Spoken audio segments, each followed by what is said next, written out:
My name is Emily Davis, and I'm 21 years old. After finishing culinary school, I started working at the coffee shop my parents own. We have many regular customers, and I really enjoy working there. I admire my parents for running the shop for so long.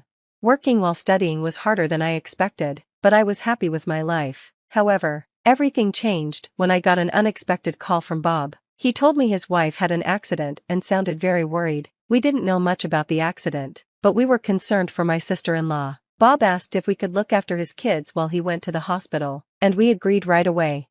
Bob brought the kids to our coffee shop, and they seemed confused, but I tried to make them feel comfortable. 2 hours later, Bob called again. We were relieved to hear that my sister-in-law was okay, but she had a bad sprained ankle and needed to rest for a while. Bob asked if we could continue taking care of the kids. At first, I was unsure if I could handle it. My parents run the coffee shop, and I also work there, so it would be hard to do this every day. But after talking it over with my parents, we decided I would look after the kids for 2 weeks. I was nervous because I didn't have much experience with kids, but they were well behaved, and things went smoothly. My mom helped me when I needed it. After 2 weeks, things settled down, and my sister-in-law was better. But then, I got another call from Bob. His wife still wasn't feeling well, and Bob asked if I could watch the kids again. I wasn't sure what to do, but I couldn't leave the kids without help, so I agreed to help occasionally. A few days later, my sister-in-law asked me to watch the kids again. I agreed, and the next day, I picked up the kids, took them to kindergarten, and then took care of them at home afterward. My mom would visit sometimes to check on things. At night, I fed the kids, bathed them, and waited for Bob to pick them up. He thanked me for helping, saying it was a lifesaver. Even though I was tired and unsure if I was doing the right thing, I didn't want to leave Bob's family without support. A few days later, I got another message from my sister-in-law asking for help again. I went to pick up the kids, dropped them off at kindergarten, and helped my parents at the cafe for a little while. When it was time to pick them up, I quickly left to get them. There were already a few people waiting to pick up their kids when I arrived. As I waited for my nephews to come out, I heard someone call my name. I turned around and was surprised to see Ashley, an older student I knew from school. We hadn't seen each other in a long time. She told me her child also went to the same kindergarten as my nephews. I wanted to talk more, but it wasn't really the right time, so we exchanged contact information and said goodbye. The next day, Ashley came to the cafe while I was working. My parents saw what was going on and told us we could chat when there were fewer customers. I took this opportunity to talk with Ashley. Ashley seemed to really like our cafe, which made me happy, but then, she suddenly became serious and said, "By the way, I saw your nephew's mom the other day." I was surprised by this and just nodded. She continued, saying she hadn't spoken to her, but she was sure it was her because they had talked before. Ashley seemed to struggle to find the right words, which made me curious, so I encouraged her to keep going.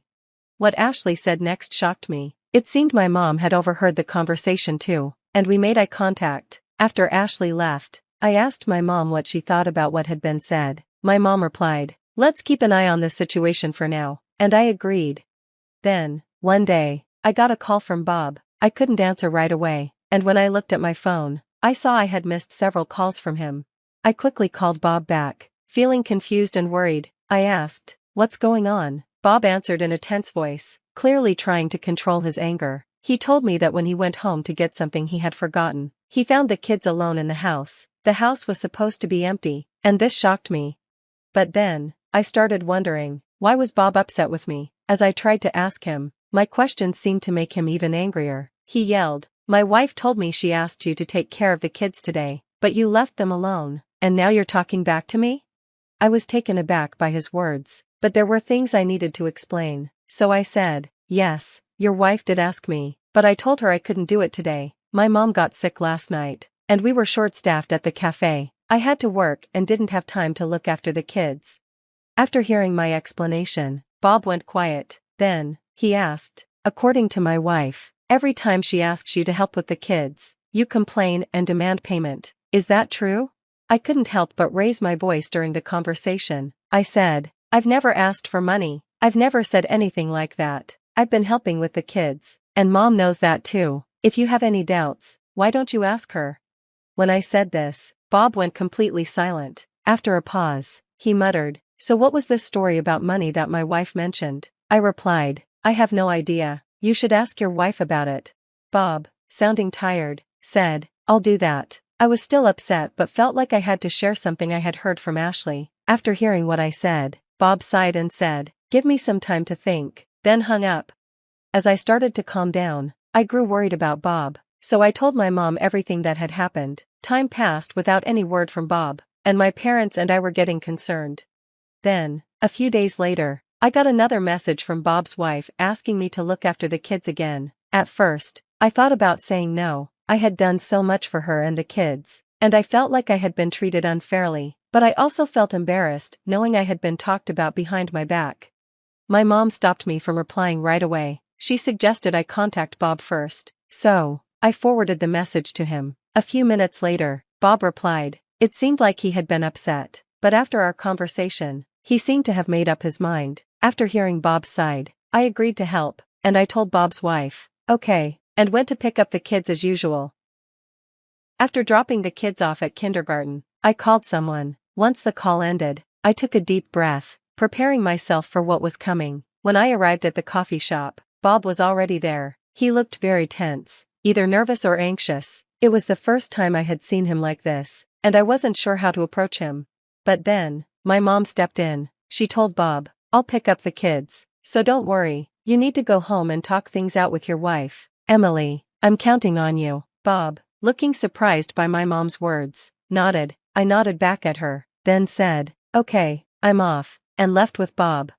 When we got to Bob's house, he stopped in front of the door, looking for his keys. I noticed his hands were shaking, but I pretended not to see. Inside the house, I could faintly hear voices, my sister-in-law and a few other women talking. Bob unlocked the door and quietly opened it. We stepped inside without making a sound, and I could hear their conversation clearly. One of the voices asked, so, how's your foot doing? I could hear my sister-in-law answering the woman's question. She said, oh, it's fine, almost completely healed. I thought to myself, I knew something felt off lately, but I quickly focused again on what she was saying. Then, she added, but once it's fully healed, my husband will probably find out, and I won't be able to relax like I do now.